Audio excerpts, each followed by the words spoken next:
The Admiral remembered my name. The wine glass in my hand was not shaking because I was nervous. It was shaking because my hands do that when I am trying very hard not to say something I will regret. My own brother had just told a table of 40 guests that I kind of just drive a boat around for a living. And the older man sitting across from me, a man with a navy pin on his lapel and eyes that missed nothing, was the only person at that table who was not laughing. He was looking at me the way someone looks at a name they almost remember. I did not know it yet, but before dessert was served, everything my family believed about the last 6 years of my life was going to come apart in front of every person who had ever rolled their eyes at me. The flight to Charleston had 2 layovers, and I spent most of it staring out oval windows at cloud banks, trying to remember what it felt like to travel without a duty phone in my pocket. It had been almost a year since I had been home. A year of rotations I could not fully explain at dinner parties, of 3 a.m. calls that ended with either a rescue or a recovery, and no in between. I told myself this trip would be different. I told myself that showing up for my brother Colin's wedding, the brother I used to race down the dock as kids, mattered more than any of the old friction between us. I was wrong to believe a year of distance had softened anything. I felt it the second I walked into the reception hall and saw my mother, Deborah, greeting guests in a rose-colored dress with a smile that had clearly been rehearsed for everyone but me. When she noticed me, that smile did not widen. It flattened just slightly, like she had hoped the flight got delayed. She did not walk over. She turned back to the couple beside her and kept talking. I stood there a moment longer than I needed to, then smoothed down the only dress I had packed, and walked in like I was reporting somewhere I already knew would be difficult. Colin found me before I found him. He looked genuinely happy, tuxedo slightly loose at the collar, surrounded by groomsmen who laughed at everything he said. When he spotted me, something in his face shifted, not unkind exactly, just amused in a way that was not really about me. "Look who made it," he said, loud enough for the group to hear. "Still doing your little Coast Guard thing," the groomsmen chuckled. I smiled the same unreadable smile I use when a superior officer says something I disagree with but cannot correct in the moment. Silence has always been the one weapon nobody could take away from me. Colin was marrying Priya, a pediatric surgeon with an easy laugh and a family that filled half the room with quiet, understated success. My mother described Priya to her book club with a kind of pride she never once used my name in. Next to Priya's accomplishments, I had always been the daughter who picked something strange, as my mother liked to phrase it at holidays. Nobody in that hall knew I had spent the last 5 months stationed near the Bering Strait, running search patterns in whether that grounds most aircraft, or that I had a commendation folder sitting in a drawer nobody in my family had ever asked to see. To them, I still drove a boat around. Through cocktail hour, relative after relative drifted over with the same tilted head question. "So you are still out there on the water, doing the, what is it, the safety thing?" I would say something like that, and let it go, explaining classified search and rescue protocols to people who had already decided who I was, felt like arguing with a closed door. It was near the bar, hopping for 2 quiet minutes, that I first noticed him. An older man in a charcoal suit, silver hair cut close, moving through the crowd with the unmistakable economy of someone who spent decades being the person a room turned to in a crisis. He looked at me, and something crossed his face, disbelief chasing a memory it could not quite catch. Then it was gone, and he kept walking toward the head table, though his eyes lingered a second longer than a stranger's should. I did not know his name yet. I did not know he was the groom's godfather.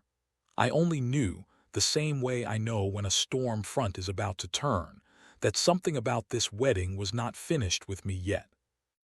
Dinner was in a glass-walled ballroom overlooking the harbor, string lights glowing against a darkening sky, a small band tuning quietly in the corner, unaware that the real performance of the night had not started yet.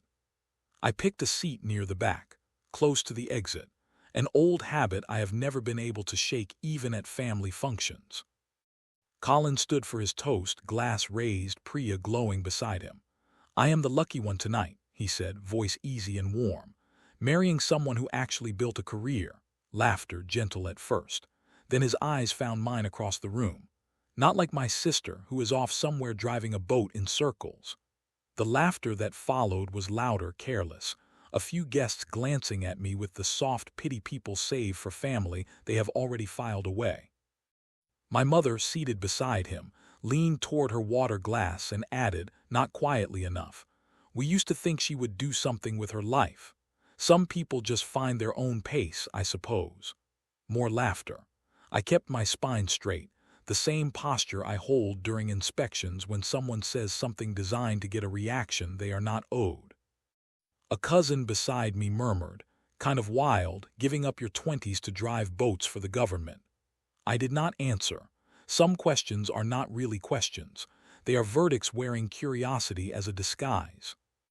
I let my eyes drift toward the silver-haired man 2 tables away. He had not laughed at Colin's joke. He had not laughed at my mother's either. His jaw had tightened almost imperceptibly, the kind of reaction only someone trained to control his face would notice in someone else. I studied him the way I study weather patterns, quietly, without making it obvious. He leaned toward the man beside him, murmured something, eyes flicking toward me. The other man shrugged and gestured vaguely at the head table. He was asking about me, and within a few minutes, whatever fragments the room could offer him clearly did not match whatever he half remembered. Later, one of the bridesmaids found me at the bar, genuinely curious rather than unkind. "Is it true you have been doing search and rescue this whole time? Colin makes it sound like you just, I do not know, patrol." "Something like that," I said, the same deflection I had used all night. She studied me. "You do not talk about it much." "Not much to talk about," I said, though that was far from true. There was plenty. None of it was mine to hand out in a room that had already made up its mind. As dessert plates were cleared, the silver-haired man passed near my table on his way to the terrace and paused. "Long night?" he asked, voice low. "Something like that," I said again, this time with the faintest edge of amusement. He looked at me a beat longer, something unreadable moving behind his eyes, then nodded once and kept walking, leaving me certain that whatever he was piecing together, he was not ready to say it out loud. Not yet. Soon. I overheard his name eventually, pass between 2 older guests with the kind of reverence people reserve for men whose reputations precede them. Rear Admiral Holt, retired, ran Search and Rescue Command out of the Pacific Northwest for years before he stepped down. The name landed in my chest like a dropped anchor. I knew that name. Not from small talk, from a review board 6 years earlier, when I was a young ensign fighting to be taken seriously in rooms that rarely made space for people like me. He had been one of the officers who reviewed my file that year, the one who asked sharper questions than the others, like he already suspected the answer and simply wanted it confirmed. He remembered me. That much was becoming obvious with every glance he sent across the room, glances that had shifted from curious to something closer to certain. I watched him lean toward Colin at one point and murmur something quiet.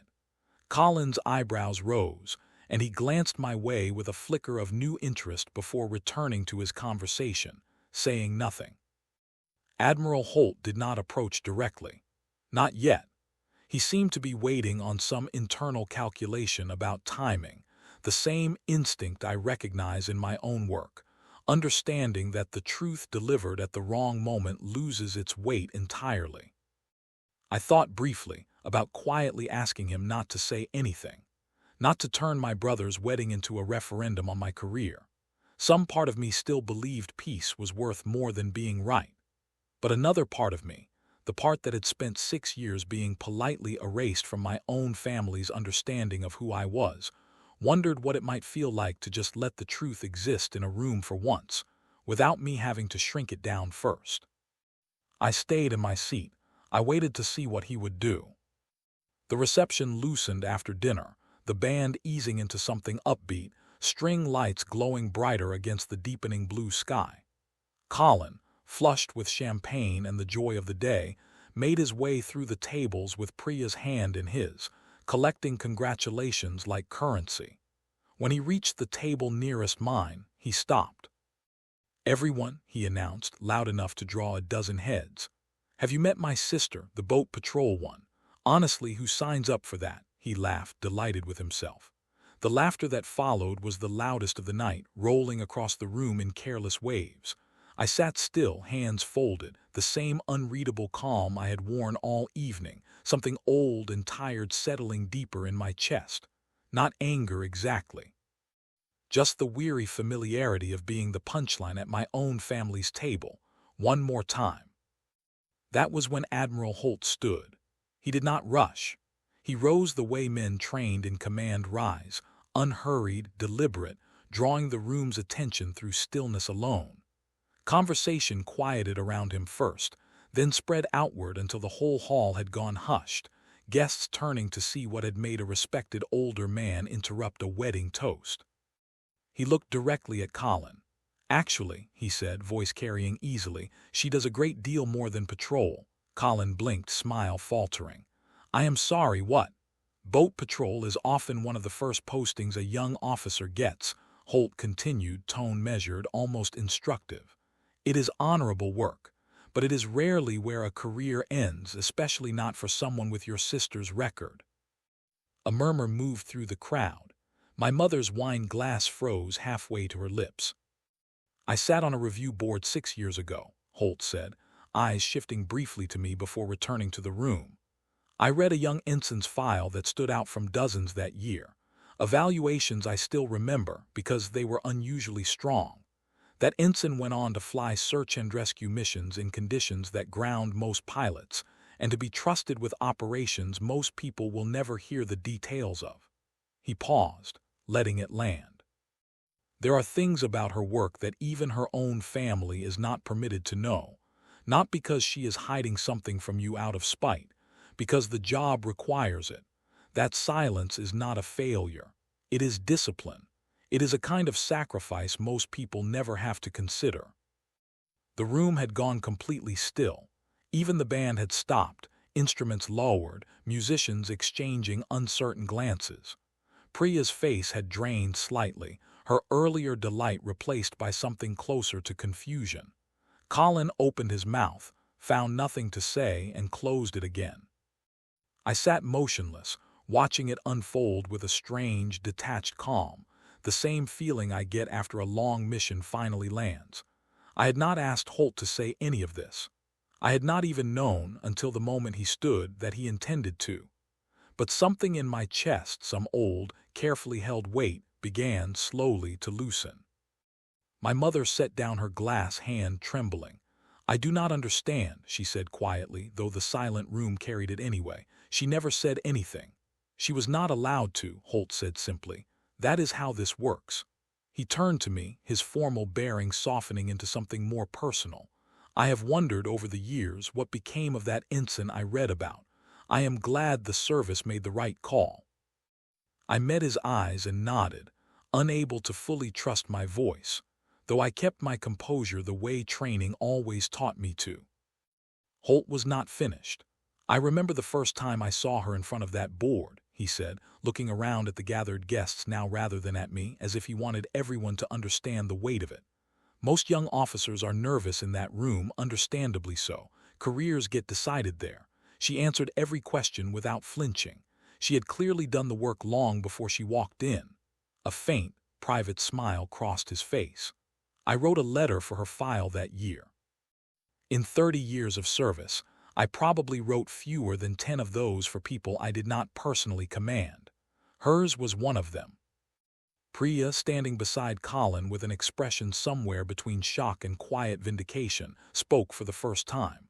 "I have heard your name before," she said, looking at me. "My godfather mentioned an officer he evaluated years ago, someone he never forgot. I had no idea that was you." She turned to Colin. "You never told me she did any of this." "I did not know either," Colin admitted, voice smaller than I had heard it in years. My mother's composure had fully cracked now. "I never asked," she said, almost to herself. "Not once in 6 years did I ask what you actually did. I just decided. You are asking now, I said. Quiet but steady. That matters, does it? She asked, after all this time. I considered the question honestly before answering. There was a younger version of me who might have wanted her to sit longer in the discomfort of it, but I had spent enough years learning the difference between being right and being cruel to know which one I actually wanted tonight. It matters, I said. It does not erase the years, but it matters. An older cousin, one of the few who had stayed quiet all evening, finally spoke up from a nearby table. Deborah, he said, shaking his head slowly, you have spent years telling this family your daughter wasted her 20s. Seems to me you owe her more than the apology you are about to give. My mother flinched but did not argue. I had not come to this wedding looking for vindication. I want to be honest about that. I came because Colin was still my brother, and some part of me still hoped that simply showing up, without asking for anything, would matter more than any grand gesture. I had not orchestrated this moment.